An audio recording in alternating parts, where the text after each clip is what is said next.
And then there's bananas as well. Like, I you know. really set yourself Can up you for this believe stuff. that? God's funny. He's like, you're not going to be able to spell, but you're going to teach the world how to spell banana. Oh my God, this next song's called the Alphabet Song. I'm going to say it forwards and backwards. Yeah. Watch me. I could probably do it backwards, so no problem.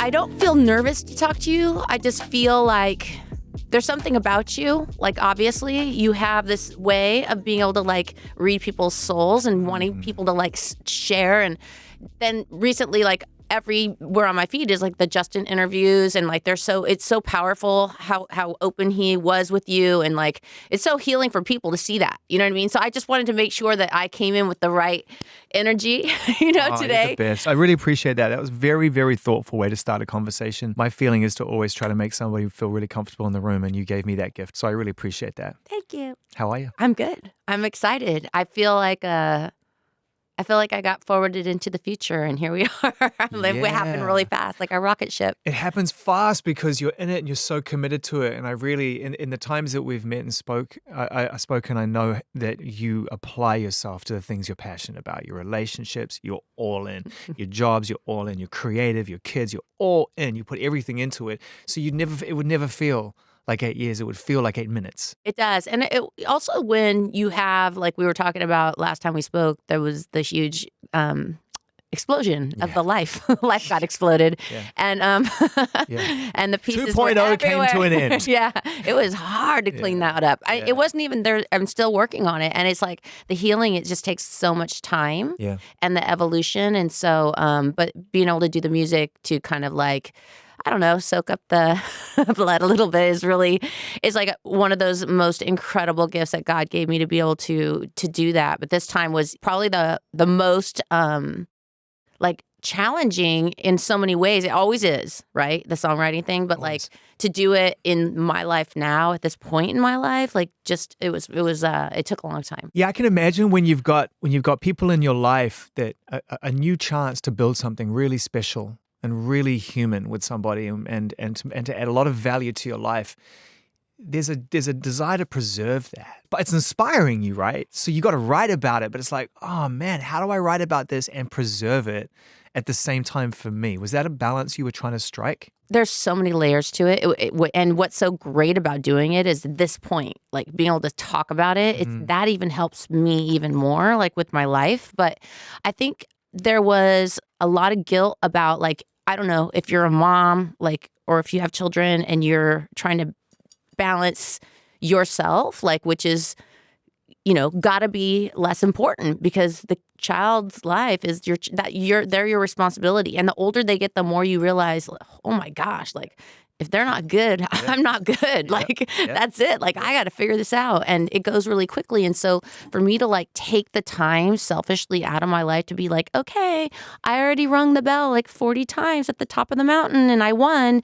I'm going to go try to win again and like make a record, like do art. It's like, I felt very like selfish to do that, like, and guilty. Like, okay, they're at school. I'm going to run to the studio and try to like be creative and also there was the pandemic that happened. So it was like this weird timing of like starting again. And then like, does anyone care? Do I care? Should I be doing this? Like, why am I doing that? Like, there's so many questions. No, I'm so grateful that you actually, presented it in that way, because we celebrate the arts, man. I mean, that's what I do. I listen to great music and I celebrate the arts and the people who make it. But there's something very real about taking a step back from that experience and asking yourself, like, A, is it going to move me? Because if it's not going to move me, I'm just filling space. And number 2, is this the right use of my time? Yes, exactly. Such a powerful observation, because we just assume that you made the decision when you were a teenager, and so you're just going to keep showing up. And you're like, yeah, but life changes. It does change. And like your responsibilities change and your passions change. And like, I think I felt like, there's so many ways I could put this. Like, if I am going to do a show and take the time out of my life to do a concert, like, I would have to remove Hollaback Girl to be putting in one of my new songs. Like, there's only so much time. Like, that's you what ain't taking Hollaback Girl out to put in one of your songs. Like, no one's waiting. That ain't one. Like, I don't need to do it. Nobody needs a new one. I I'm not waiting for a new one from one of my favorite artists. You know what I'm saying? So it's like, but I've got a great line for this because someone said to someone once, and they shared it with me, or kind of shared with me. They said, "No one's waiting for your new record; they're waiting for a great record." I love that. That's true. And so I just kept having this itch, and it was like I had planted the seed of hope that I would get to do new music, because when I do new music, it feels like I have a purpose in this world, and it makes me feel like it's hard to put words to it, but it's that creative thing where you feel like you're actually doing something that's like worth something outside of being a mom and all the other things that are worth something. But I just couldn't stop, even though there was nobody around me going, yeah, go Gwen. Like nobody cared. Like it didn't matter. Like I would just be like, I want a session, and I didn't know who to write with. Like I didn't know who I was, what it was going to sound just like. Nothing. But I went down like loads of different cul-de-sacs. Who were in these cul-de-sacs? What were these cul-de-sacs? I had all these dreams. I was like, I'm going to make a ska record. Like, I'm going backwards. I'm going to make a... I'm going backwards. Hey, everybody, I got great news. I'm going backwards. Hooray.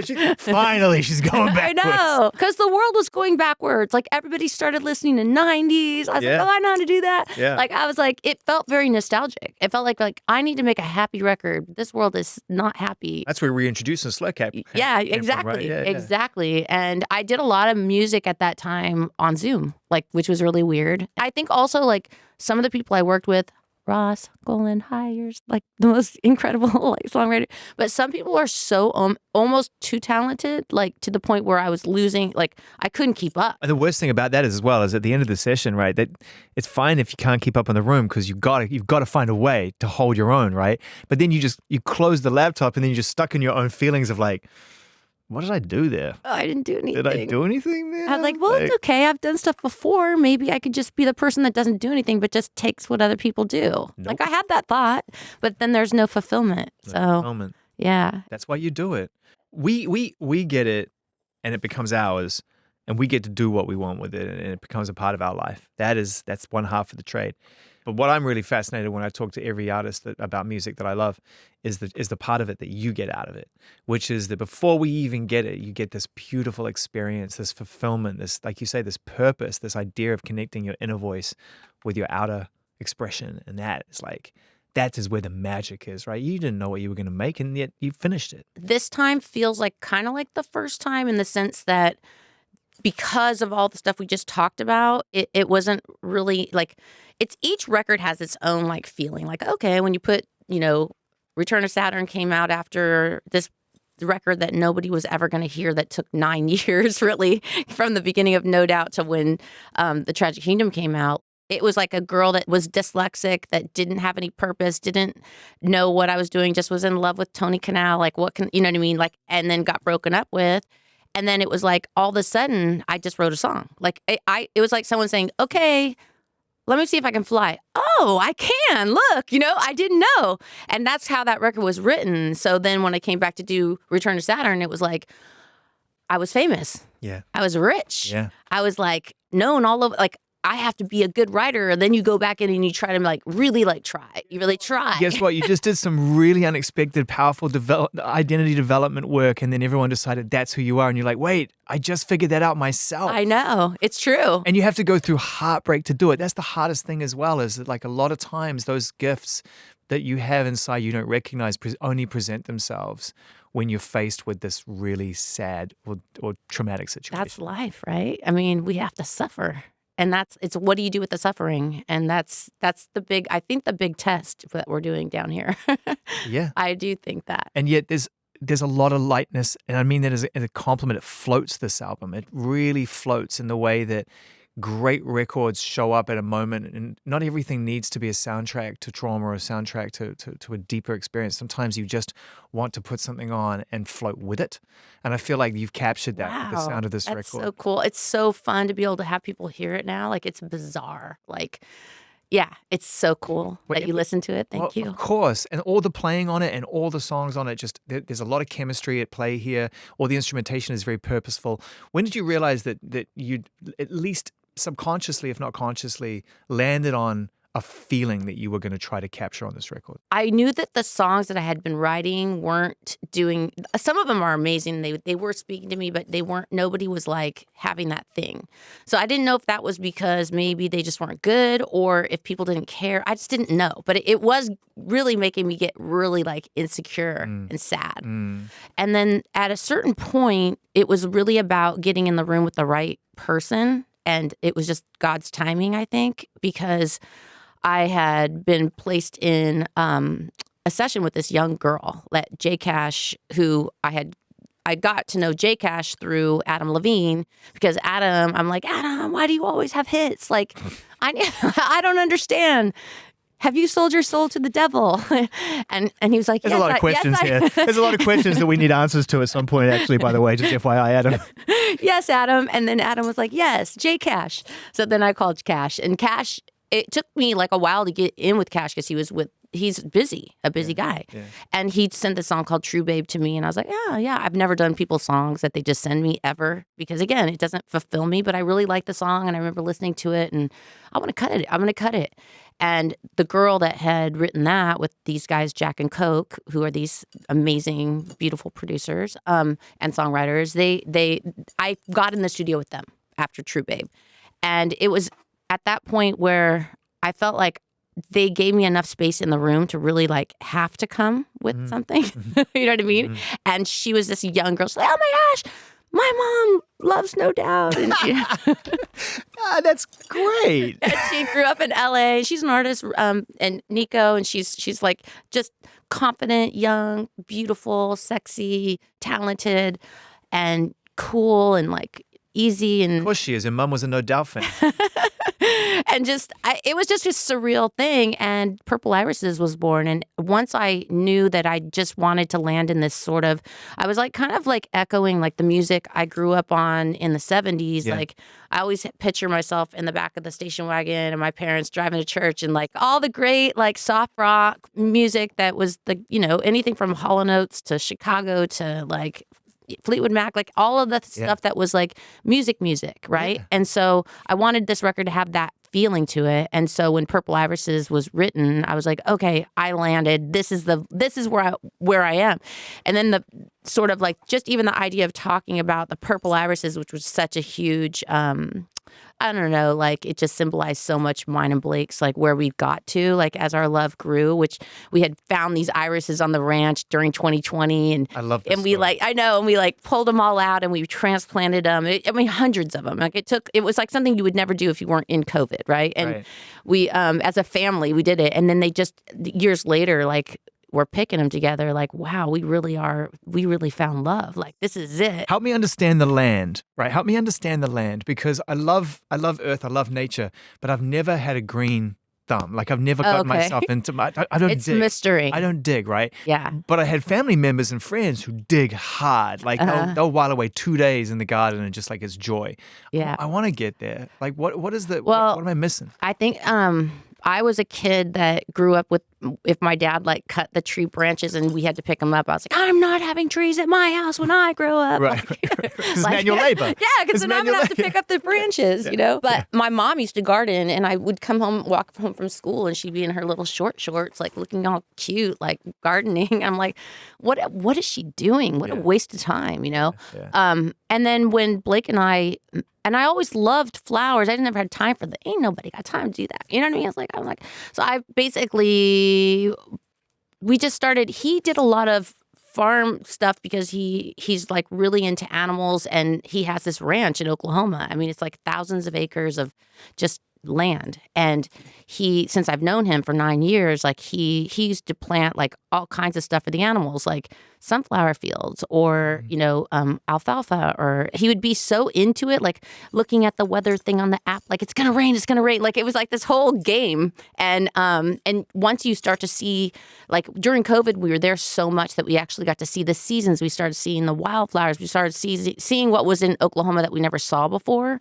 And I was like, hey, maybe we could plant some zinnias.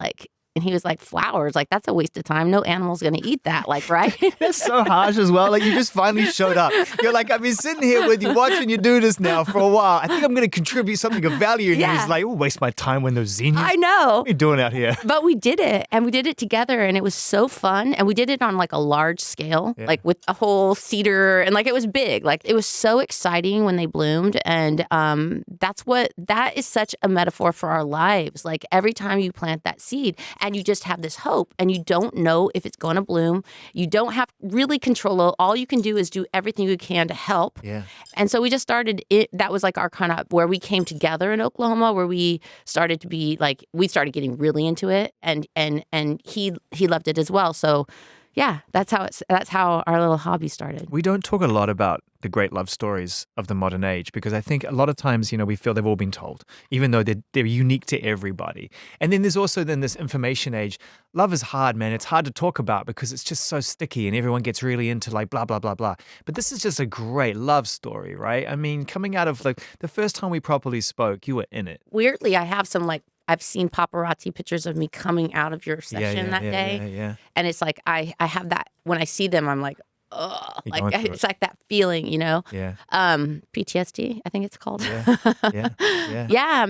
God is so unbelievable. And the fact that that man, Blake Shelton, was just there right then at that moment, like, and now we're in the future, we can look back and go, yeah, that wasn't just a rebound all over me moment. That was that was a God-given blessing. And so it's crazy because sometimes you can't really see clearly until you're looking back at everything that happens. And then when you look back, you're like, and you just look at it like, where were the blessings? You're like, wow, that was a miracle. That was a miracle. That was a miracle. That was a miracle that led to here, you know? Yeah. It's amazing. And how we have this record and there's just a lot of joy and a lot of love wrapped up in this album. I know. That was another problem because Yeah.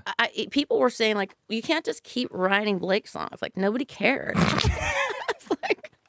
I was like, but that's what I care about. I know. That's my life. It's very cute advice from people who know you really well. And also, I was very conscious of like editing it down to getting this really like hand-picked bouquet of songs because I want to make sure it wasn't like a lot of my records. I feel like are over too many songs. No, this is side A and side B. This is But it's all these angles at the love. Like it's not, and that's why somebody else's ended up on the record because I felt like I needed to show how dark it was to get to how bright and how the love could grow and keep, growing. But yeah, the record is definitely different angles on the same subject. But there's nothing, for me, this is the thing I really love about love songs, right?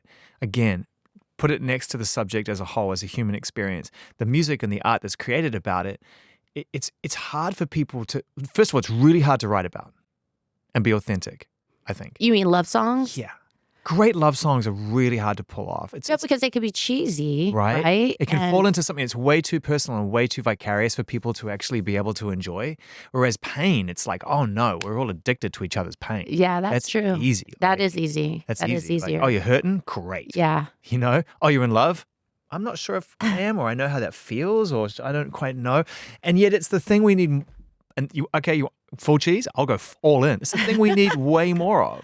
No, I know. And I miss like an endless love. Like I miss like what happened? Why can't we do that anymore? Yeah. And you captured on this record. I mean, there's so many beautiful moments on here. What was it like what was the actual recording experience like when you were making these songs? Like, because you bring an enormous amount of kind of true joy in your performance out on these records. So what was the actual room like? Like two recordings parts to this. So I had done like when you go in the studio to write, I like one session that I was doing was with Henry, who's Circuit, and my God, unbelievable. I mean, we're talking about like unreal. Just take away his talent and him as a human, like love his energy. Like he was so welcoming to me. And were you up at his spot? Mm-hmm. What a spot! Yeah, amazing. And it was just it's so cool to be able to go in with these, amazing, talented people and just be it's so hippie. Like, it's so like we're all sitting around talking and hanging and just waiting for that thing, and we were talking and I don't know how it came up. I don't know. We were talking about flowers because That's like all I care about. I'm Yeah. like a flower freak.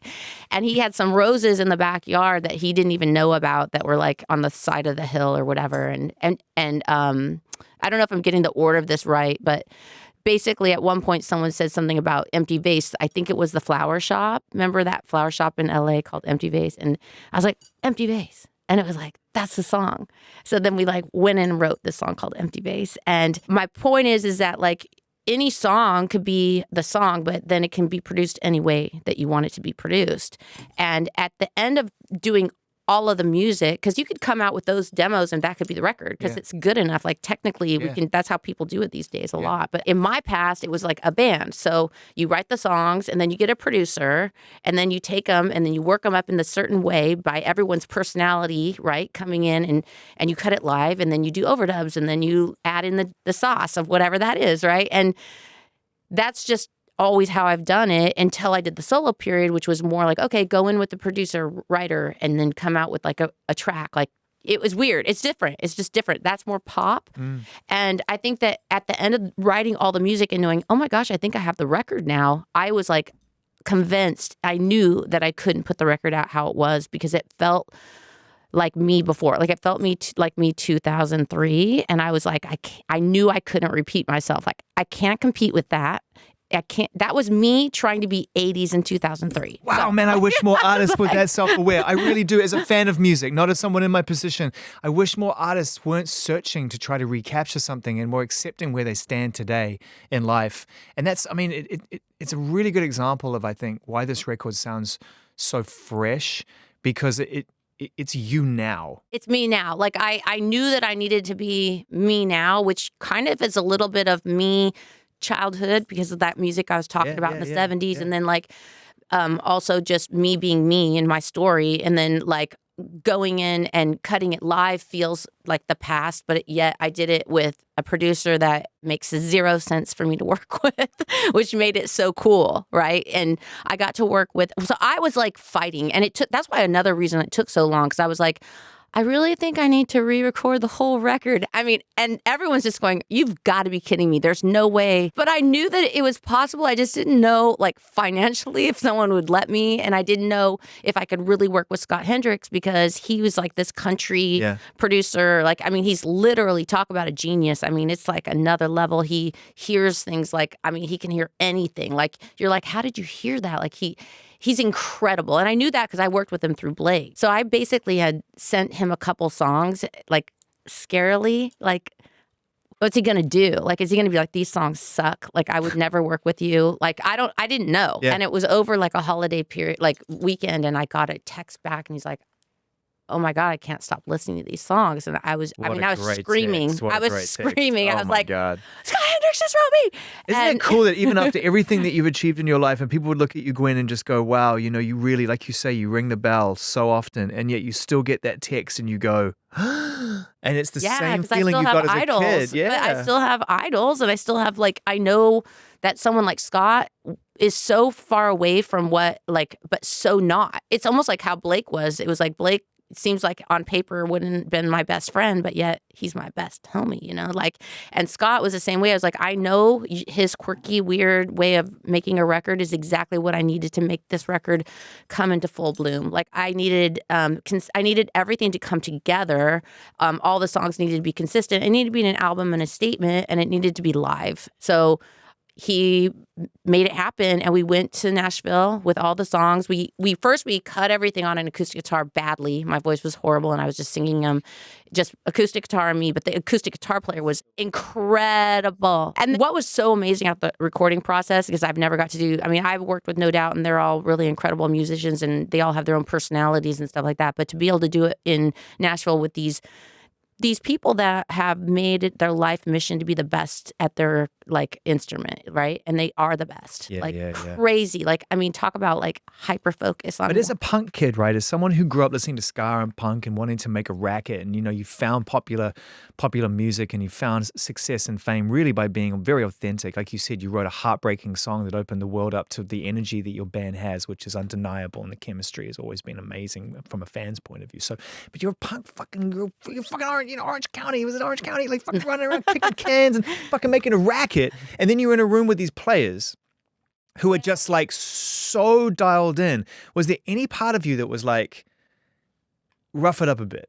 Not at all, because I knew exactly the sound I wanted. Like, we were listening to all those like yacht rock kind of like songs. I was like, Christopher Cross, like whatever you can do. Like, you know what I mean? Like, That's my guy. I love Christopher Cross. You kidding me? So everybody had their like, and everybody just listened. We would gather around. They never heard the song before. And then we all listened to the acoustic, and then they just all went in and did it. It was amazing. It was spiritual. It was literally spiritual. And wow, I couldn't even wrap my head around it, because they were taking their own, all of everything that they were as a human being and pouring it in. And of course, they never in their life thought they would be doing a Gwen Stefani record, right? Because they were like, what a thrill. What's happening right now? What a thrill. So it was just a really cool, and we did the whole thing in 2 days. So 2 days? You must have wanted to go on, carry on. I did. In fact, I wrote Scott yesterday because I found this song on my phone, and I was like, can we cut this one too? Like, I'll try to find time to come. And it's just, it was just, he's just such an amazing person to work with. And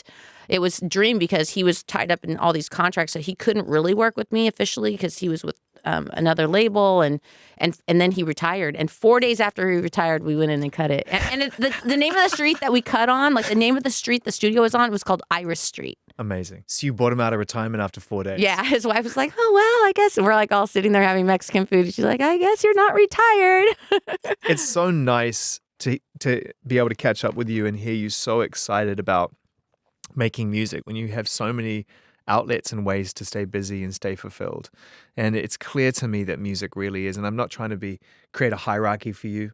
I understand that what you do on TV, you're committed to that. And there's lots of things that you do in fashion, all kinds of wonderful things, but it's clear that you're still that kid who just wanted to sing, right? And wanted to make music. I mean, I think when I was a kid, I was so unbelievably passive and naive and didn't know what I wanted to do. Like, I had like this really hard time in school. I was dyslexic.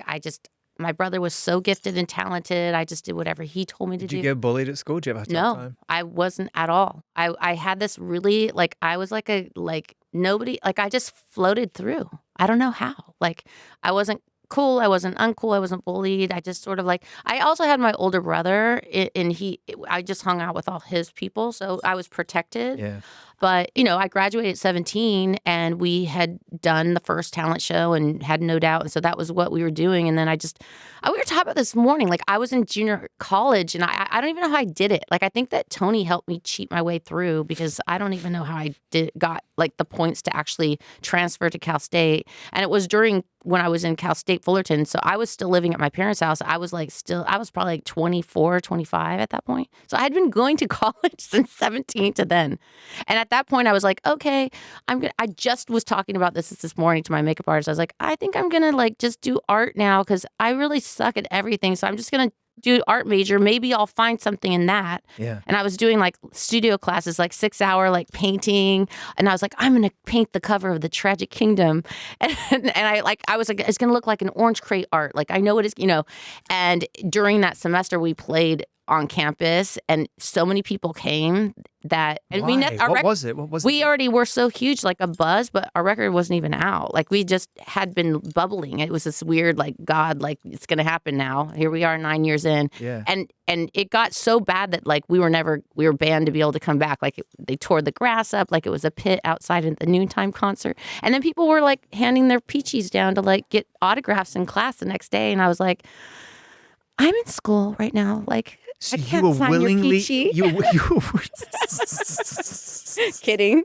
And then I left. Miss Stefani, will you please stop signing autographs for the rest of the class? But I ended up like leaving school like during mid-semester and making the Just a Girl video, and then that was it. I didn't come home for 2.5 years. It was a rocket ship. It was a rocket ship. It was a rocket ship. I had no idea what I was doing. I did not have like an identity whatsoever until I wrote a song. Looking back on it now, how did it affect the course of your life, those 2 years? I think it helped me to find my identity. Like, I don't think I was truly like spiritually connected to God at that point, to the point that I knew that I was chosen to do it. I just kind of still was. There was a lot of tension in the band. There was a lot of like, okay, we're a band. If we do an interviews, like we all have to talk. Like there was a lot of like, it was, if you do a magazine cover, like we have to be on it. Like it was a lot of fighting. Yeah, the video for Don't Speak is a mini documentary. Yeah, I know. And it's crazy because a lot of that stuff was going on, and you could imagine like we were just thrown into it all of a sudden, and it was wild. I'd never even traveled. Like the furthest I'd been was Santa Barbara, Catalina Island, and San Francisco. Like I swear. Do you still have that first passport somewhere in storage? I bet I do. I hope I do. Wild. I'm really bad at keeping all my stuff organized, but I think it was just like every time something great was happening, we're number one, and then oh, your boyfriend's got caught cheating on today. I mean, like it's like there was always some major thing happening, and I think that's again life. Like it's just that thing. It's a test. It's like.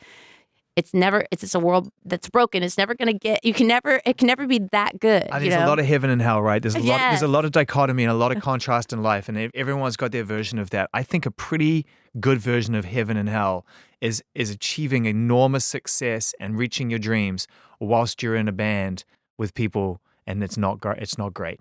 That's heaven and that's hell. It was, and there was like. And that was like an overall, like it was hard, but at the same time, it was incredible. Like we had amazing shows.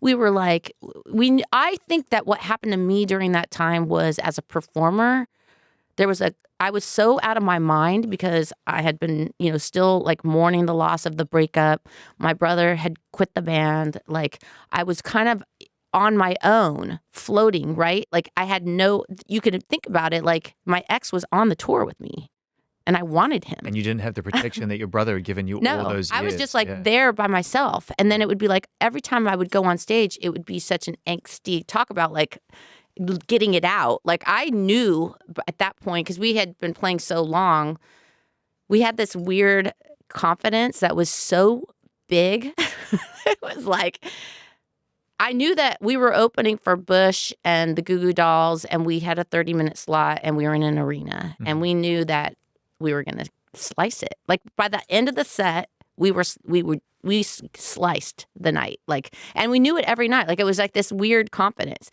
and then like through the tour, like it was like more people were showing up earlier. You know what I mean? Like, and it was just growing and growing and growing. But that energy that you had, like you said with Tony, which was. I mean, it's long in the past now, but when you think back at that moment, like you say, he's in the band, you're not over him, it's still a thing. Do you think that contributes to this kind of like, almost this anxiety that drives the band into a place that you just couldn't cerebrally imagine? Like there's just some chemistry that's It was so, if I told you like really like how crazy of a mind game it was, like between that going on and then like all of a sudden there was like Gwenabes everywhere, like whatever they called them, right? I remember I'm sitting in my like tour bus, right? Goody two shoes. Like my sister was pregnant, so I was like, I'm gonna make her a baby blanket. So I'm literally cutting out circles and like making a quilt for my sister. And this is me backstage, like a little geek. And I'm looking out the window of the tour bus, and it was one of those shows where you could see people hundreds of girls like, walking past dressed and like I'm like, wait a minute, like. That girl looks like me. And that girl looks like me. And that girl looks like me. Wow. And it was like, all of a sudden, it was like, what? Like, what's happening? And then all of a sudden, those girls were backstage. Like, it was a lot.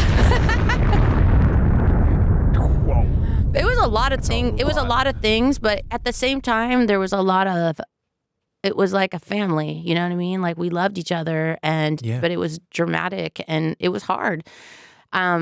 But it was amazing. So it's hard to like complain or say, but there was truths to some of the craziness that had gone on during that time. That's the through line of this conversation. Any conversation we'll ever have. True, right? This is it, right? It's not a normal experience, and it shouldn't be. And yet, to close a loop on this particular sort of moment in time with you and I, what a beautiful way to kind of light the fire again this year and to give people what we really wanted. I felt like it was a gift, actually. A gift to you, but I felt like you were gifting us. It was amazing. It was just like riding a bike, and the energy was just so positive, and it felt like no time had passed. And I mean, because we like came up under the stage, and that first show, my legs were like jelly. Like I had like really prepped for the show because I knew that stage was like 250 feet. Like I was going to be dead. Like, it's like, how do you sing and dance that big of a stage? Yeah, it's gigantic. I just came up and the energy, like it's hard to describe it because that wave, it was like a tsunami of like love, like just collapsing has made my knees weak. Like I couldn't dance. Like I was like, and so that first weekend was just like so unexpectedly the amount of love that we received. It felt so iconic and like such a moment I never thought I would experience. We were so excited. And then the next weekend I was like, I don't even want to do it because how can you compare to what just happened? Like mic drop, like I'm done. Like I don't even want to go back. I was like, I always wonder about on weekend too. Like if you have an amazing first week, you can only go down from here. And then that show was like even more cool in some ways or different because there was zero nerves. It was like in the moment. Yeah. Do you know what I'm saying? Because I didn't care anymore, but yet it was so incredible. Like I had such a fun show that. And then it was over. Then it was over. Just like that. I think the thing is that they like there is such a chemistry between us. Like it's undeniable, and it really is something that we do together that I can't do without them. And you know what I mean? We do it together. To live. Like that's the mad thing is like you've given birth to this experience and people keep the experience alive even if you're not in it. And it's like we've been living in it. We love these songs. We love this band. Like music is magic, right? It just keeps It just keeps moving. Yeah, it's crazy how even like with this new record, once it was finished and it even like spoke back to me more. Like I remember I was doing a festival up in Canada and Scott sent me the whole record and I was like, this is the first time you heard it? Yeah. What a moment. I didn't want to listen. I was scared to listen to it. And I listened to it and we were driving in the mountains up and I was like, I was so relieved, like, oh, okay, still needed to get like mixes and all that stuff. But I did have demoitis a lot. That's when music sounds the best because you've just finished it. You're in love with it. Yeah. You're really close to it. Anything after that, it's tough. But also like to reincarnate them into this new record. New thing. But thank God that I did because I feel like now when time passes and you have the gap, it really does feel so the liveness of it and the individual players and like what we did to create that sound is what the lyrics needed to. I can't even imagine what Smaller My Tears sounds like when not like this in a strange way. Like I don't know what a different kind of a different kind of texture or tone sounds like to that song. It just feels like it's always been that. That song was crazy too because at that point we had already written together so much and I was like, oh my gosh, you guys have to go with me to the ranch. We'll go to Oklahoma and we'll have like a writing weekend together and we'll cook and you can see the house. And because at that point they knew every single thing about me. They walked out, they were like, good to see you again, Blake. He's like, I swear I just met you. Yeah, exactly. So I did it. We did it. We all hopped on the plane and we brought Cash and Circuit and Madison and Nick Long. And it was like this rainy night and we wrote that song and it's crazy because that was like one of my favorite songs that we wrote on the record. So did you ever see yourself spending some time in Oklahoma on a ranch planting? And what an amazing life. I know. And I don't even like bugs or dirt or like I'm not like my nature is like Huntington Beach. Like, yeah, that's why I asked. I'm like, crazy. You're this punk kid who's ended up with this incredible life full of curiosity. I think it's one of those things that I didn't realize I would need or like so much because it's so free. Like I can remember the first few times going there with him and I'm like, he's like, no, like we can go do this. I'm like, no, paparazzi are gonna. No, there's not any here. There. Like if there was a paparazzi, someone would shoot them. Just kidding. You got that just kidding just before the bomb, by the way. You snuck that in right under the door. That stuff doesn't resonate out there. Yeah, right? like we go on like a pontoon boat. They're not gonna get you. There's nobody there. Like you could just be like totally disgusting and eat Doritos and like no one's gonna like scare. Where do you go from here as a musician, as an artist with this album, body of work now? Back in the day, the traditional move would have been to put the band together and go out there and tour it. Now, you ask yourself some really tough questions when you're making this record. Like, does anyone need it? Does anyone want it? Do I want it?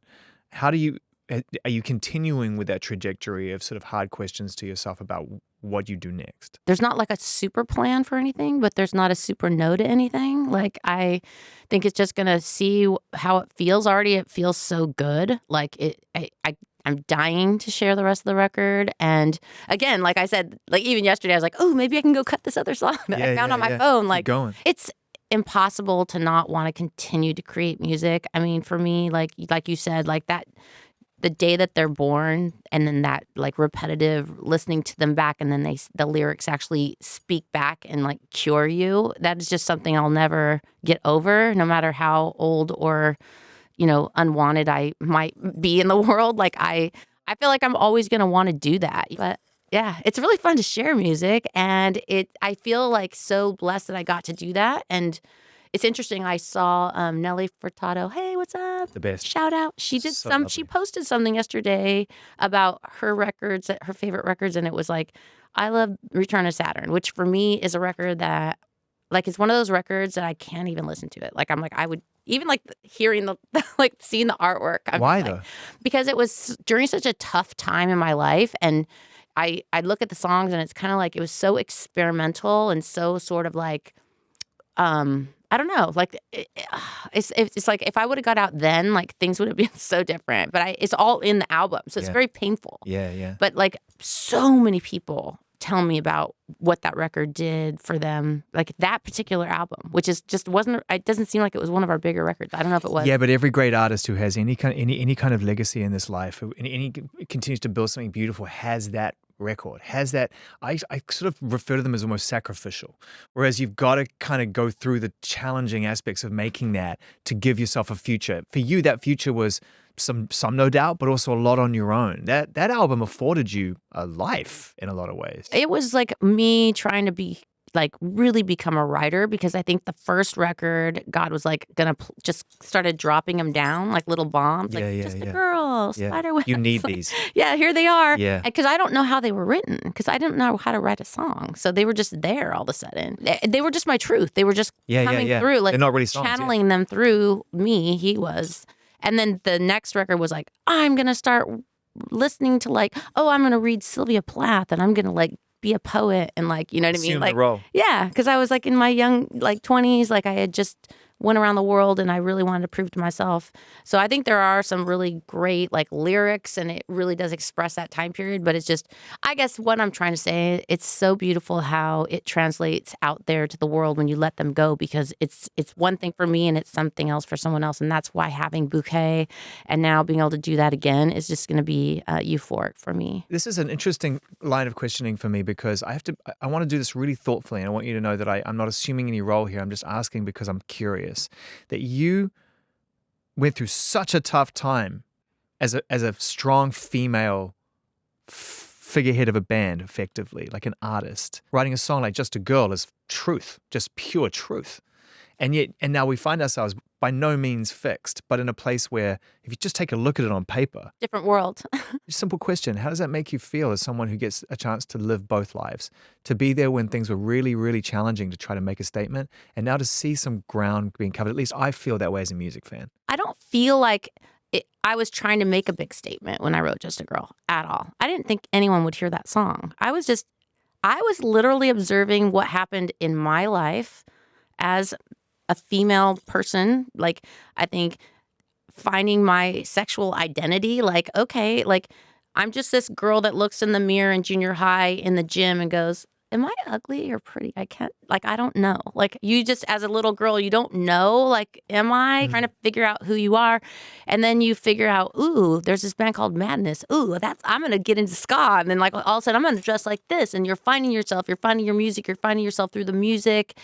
And I walk to school and someone whistles. And I'm like, what? Like, someone just whistled, like, ooh. And then you find your power. You find this feminine power that you don't even know you had, because you were a little girl and now you're not a little girl. And that's kind of what that song was born out of. Like, oh, if I drive at night, I could be killed because I'm a girl, right? Like, that's why my dad wants me to be home. You know, yes, my brother protects me. Don't go get gas at night. Like, oh, okay, because I'm vulnerable. I'm prey. So like that's how the song was written. It wasn't like, I've had it up to here and I'm going to tell you all about it, because there was no you to tell to. Like, nobody was listening, you know what I'm saying? And no one was ever going to listen. Yeah. So I don't feel like I should get, I don't want any credit. I don't feel like I deserve credit. Like, I just think it was literally a thought about my truth. That must be one of the hardest things for all artists, I think, is to watch the shape of a song change and not really recognize that shape anymore.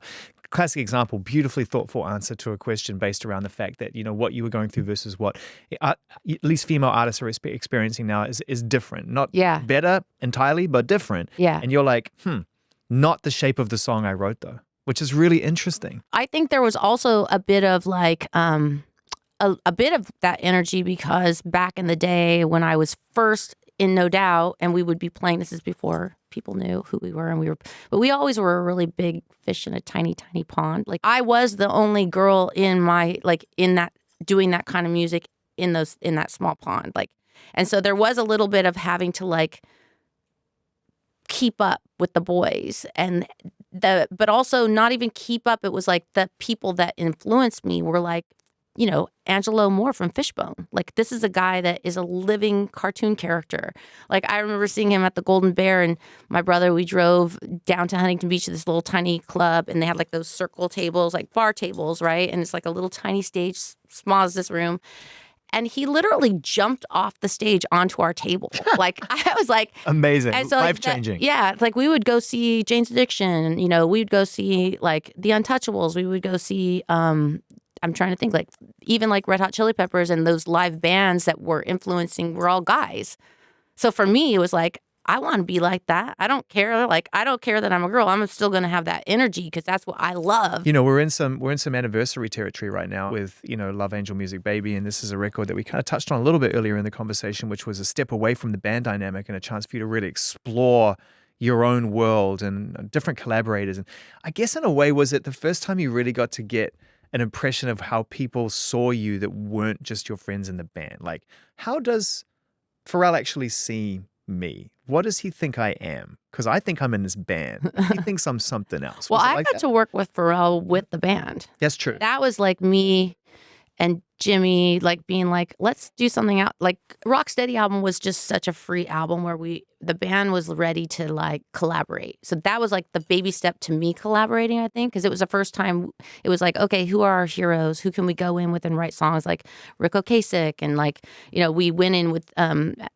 Pharrell was one of them. And that was like, it was like a weird thing. But he ain't bringing Holla Back Girl to the band. Right? Like, he ain't bringing that to the band. He's not going, hey guys, I got a song. It's called Holla Back Girl. They're going to be like, is it No Doubt though? Like, that song was written crazily because we went in the studio. He was doing one of his Pharrells where he had like every room every room he was working, every right? producer's dream. Yeah. And like he comes in with his little scooter and then No Doubt's in there. It's like all of us, but how are we going to write a song with Pharrell and all of us? Like that, it's not how. Yeah. Okay, I'll sing this verse. But he played us like 5 tracks. And then we picked the one that was the hella good track. We were like, that one feels the best for us or whatever. Let's all vote on it because we all voted on everything. That song was written so fast. Like, I think at first the band was like not really sure or into it, but we did it. And then after that relationship with Pharrell, I was like, wow, you're like from another planet, but our planets somehow are in rotation. Like, I don't know. You're kind of like, I feel like I have lamb, you have ice cream. Like, you're like super inspired by Japanese culture. Like, it was like everything was like at that time we were almost mirroring each other, like in the way that we were outside thinkers. I think in that moment, he's one of the most beautiful outsiders of my lifetime I've ever become a fan of. I mean, he's unbelievable. He's unbelievable. So when I decided to do the solo record, which I always called a dance record and not a solo record because it felt really weird to say a solo record because that was like super scary, but again, it was an idea that I didn't come with. It just was in me. Like, was planted. I needed to do this. But like all the music that was popular dance music that I was ignoring in high school because I was so ska that I was like way above that music. But you were still absorbing it, right? It was still the backdrop of my life. And it was still, I loved that music. So I really knew exactly what kind of like, I wanted to make an 80s dance record kind of, based on that kind of, that really like that Lisa and, Debbie Jam. Deb, all that stuff. So it was really clear. So every time I would go in with someone, I'd be like, Dallas, Austin, like, I want to make, this is the record I'm making. And when, I was Jimmy Jam, Terry Lewis, this is the record I'm making. And we would just write these songs. It was like a miracle. If I think about like the through line of this conversation, which has been so much fun. I love you. You too.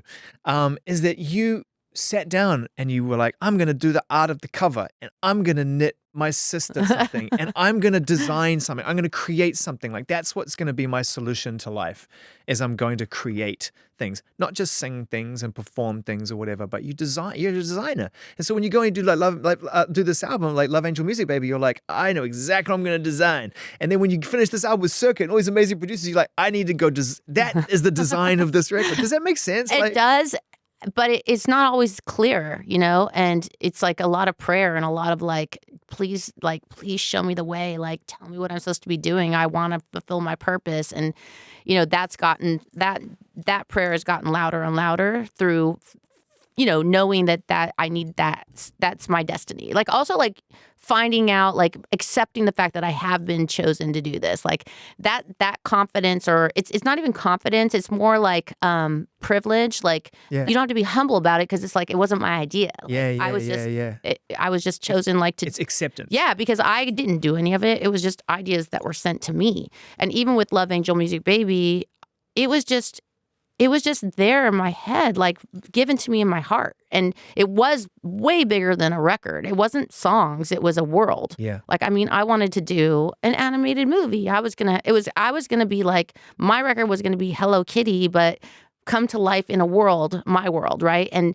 because I grew up with my dad, and he worked for Yamaha Motorcycles, which is a Japanese company. So he would always be going to Japan, always bringing back all these treasures. Back then, if you wanted to find out about Japan, you would go get the encyclopedia at the library and look up some pictures. Or someone had to come back with some stuff. Yeah, you didn't know about it. So he was always telling me about, I saw the Elvises at, Harajuku, or and we'd have dinner, we'd have our family dinner, and we'd hear all these crazy stories about his travels. And so when I finally in the 90s got to go and be in Harajuku, it was coming home for me. I was like, whoa, this is what I heard about my whole life. And I'm walking down the streets of Harajuku right now, and everyone had so much swag style. So much it was style. They were so out of control with the style. I've never tried to dress better in my life than when I went to Tokyo this year. Every day I was like, nope. You gotta show up. You have to. It was just an amazing time period because I had already traveled the world. I had the success. I did it with no doubt. And then it was to be able to go and do this kind of fun record it was probably the most creative time period of my life because I was not only doing the album, but I got pregnant. So I had the creative, making a baby, giving birth, and then in between the two albums, I think the baby was 9 weeks, and Jimmy was like, "You gotta go in the studio." I was like, "I'm nursing my baby right now," because I had literally gone on that. I wasn't even going to tour the record, and then I was like, I had done one live show in England, and I was like, how can I not tour this? Love Angel Music, I have to do something. So I did a tiny little tour, and chaos. When I was in rehearsals, I found out I was pregnant. Chaos. And it was crazy. I was so sick. I would do, because I'm dyslexic, and every time when I would do this song called Serious, it's Seirous, I would think I was going to spell it wrong. And I was like... And then there's bananas as well. You really set yourself Can up you for this believe stuff. That? God's funny. He's like, you're not going to be able to spell, but you're going to teach the world how to spell banana. Oh my God, this next song's called The Alphabet Song. I'm going to say it forwards and backwards. Yeah. Watch me. I could probably do it backwards, so no problem. But it was interesting because I would just be so sick on that tour. But anyways, gave birth to the baby. 9 days later, he's like, you got to go in with this guy, Akon. He's a rapper. He's here from Africa. I was like, what? What are you talking about? No. And then he's like, anything you do in your life, you've got to go take the session. And I just packed the baby up. Unbelievable. And I walk in and there's Akon. And it was like, hey, what's up, homie? All of a sudden we're best friends. We write Sweet Escape. And not only did we write the whole song, and it's we're finished, and I was like, I cannot, because I was like, I want to write something that's I want to be rappy, and so we did the Sweet Escape, and he goes, oh wait, I have one more idea, and he goes into the booth, he's like, woohoo, woo, And at first I was like, is this song cheesy? Like, I don't know. I don't know if is this so cool that it's super cool? The Orange County kid is barking at you in your brain right My now. hormones were all screwed Yeah, your up. hormones I were had no perspective. I swear my infant just looked at me and went, this is cheesy. And then that was like worldwide tour around the world with my baby. And then the month I got home from that tour, I got pregnant with the Zuma. But yeah, talk about like being creative. That was definitely a very like clear vision, whereas the last 8 years of like writing wasn't clear. Like I just kept trying to compete with but myself. there's a lot of creativity in nature. And if you think about it, there's a real nice meeting point here for us to pause until next time, which is that, you know, you did create a lot in the last 8 years, right? You created a future for yourself, a beautiful new relationship, something that you could build a foundation upon. Continue to create art and find your voice again. You brought joy back to people by reconnecting with your past that cleared the way for the future. And you laid flowers all over the ground, continuing to grow. So, I mean, that's what Bouquet is, right? Bouquet is the sum of all of these beautiful healings and meeting points.